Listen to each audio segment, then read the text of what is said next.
अस्सलाम वालेकुम व्यूवर्स, उम्मीद करती हूँ आप सब ठीक होंगे। शुरू करती हूँ अल्लाह के नाम से जो नहायत रहम करने वाला है। मेरा आज का टॉपिक है शिर्क। शिर्क के लुग़वी मायने हिस्सेदारी, मिलाना, शामिल करना और बराबर ख्याल करना के हैं। इस्तिलाह में अल्लाह ताला की ज़ात या सिफ़ात और इबादत में किसी को शरीक ठहराना शिर्क कहलाता है। शिर्क की मज़म्मत कुरान की रोशनी में कुछ यूँ है, बेशक अल्लाह ताला माफ़ नहीं करेगा कि इसके साथ किसी को शरीक ठहराया जाए और इसके अलावा जिसको चाहे बख्श दे। सबसे पहले शिर्क का आगाज़ कुछ यूँ हुआ कि दुनिया का पहला इंसान अकीदा तौहीद ही का कायल था, जो कि हज़रत आदम अलैहिस्सलाम थे। आप अलैहिस्सलाम ने अपनी औलाद को भी इस अकीदे की तालीम दी, मगर जैसे जैसे आबादी बढ़ती गई, लोग हज़रत आदम अलैहिस्सलाम से दूर होते गए। उन्होंने सच्ची तालीमात को भुला दिया और कुफ्र और शिर्क में मुब्तला हो गए। जिस चीज़ ने उन्हें फ़ायदा दिया, डराया, धमकाया, उसे उन्होंने खुदा मान लिया और इसकी पूजा पाठ शुरू कर दी। इसी तरह शिर्क का आगाज़ हुआ, जो आहिस्ता आहिस्ता बढ़ता ही चला गया। तौहीद की जिद शिर्क है। कुरान पाक ने शिर्क को जुल्म अजीम करार दिया है।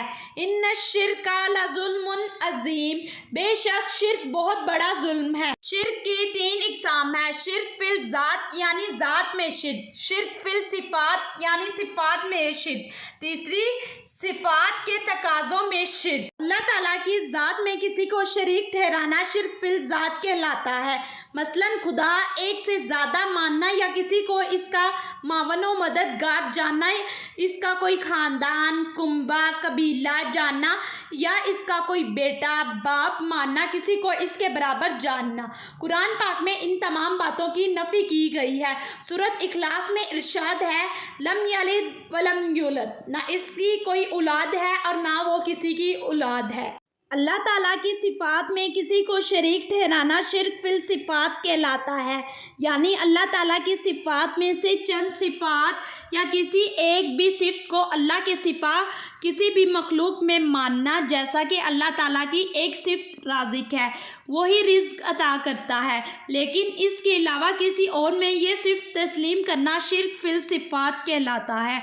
अल्लाह ताला की तमाम सिफ़ात ज़ाती हैं, किसी की अता करदा नहीं, और तमाम मखलूक इसकी पैदा करदा और मोहताज है। कुरान मजीद में इरशाद है, कोई चीज़ इसकी मिसल नहीं।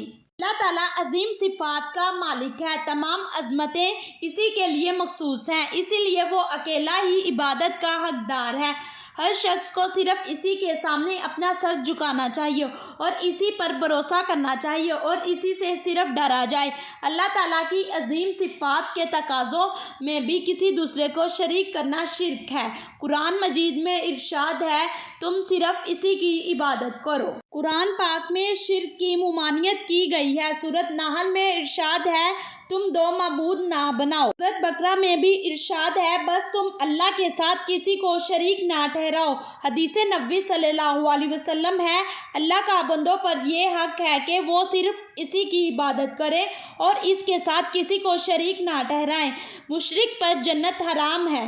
कुरान मजीद में इरशाद है, बेशक जो अल्लाह के साथ शिर्क करता है, बस उसे शख्स के लिए अल्लाह ने जन्नत हराम कर दी है और इसका ठिकाना जहन्नुम है। कुरान में मुशरिक को पलीद करार दिया गया है। बेशक मुशरिक पलीद हैं, यानी नापाक हैं। मुशरिक के लिए वईद है कि बस तू अल्लाह के साथ किसी दूसरे माबूद को ना पुकार कि तू अजाब वालों में से हो जाएगा। तलाश इसको न कर बुतों में, तलाश इसको न कर बुतों में, वो है बदलती हुई रुतों में, वो है बदलती हुई रुतों में। इसी तरह शिर्क की एक इकसाम अल्लाह के सिवा किसी दूसरे की कसम उठाना है।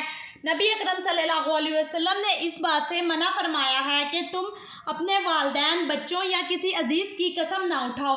अल्लाह के सिवा किसी की भी कसम उठाना शिर्क है। हत्ता कि इस्लाम में कुरान मजीद में आप सल्लल्लाहु अलैहि वसल्लम की कसम उठाने से मना किया गया है। नबी अकरम सल्लल्लाहु अलैहि वसल्लम का इरशाद है, अल्लाह तुम्हें अपने आबाओ अजदाद की कसम उठाने से मना फरमाता है। एक और जगह नबी अकरम सल्लल्लाहु अलैहि वसल्लम ने अल्लाह के सिवा किसी की कसम उठाने को बुत परस्ती यानी बुत पूजने के बराबर करार दिया है। ہمیں چاہیے کہ نبی اکرم صلی اللہ علیہ وسلم کے فرمان پر عمل کرتے ہوئے کسی اور کی قسم نہ اٹھائیں۔ اللہ ہمیں شرک سے محفوظ رکھے، آمین ثم آمین۔ بتوں سے تجھ کو امیدیں، خدا سے نومیدی، بتوں سے تجھ کو امیدیں، خدا سے نومیدی، مجھے بتا تو صحیح اور کافری کیا ہے؟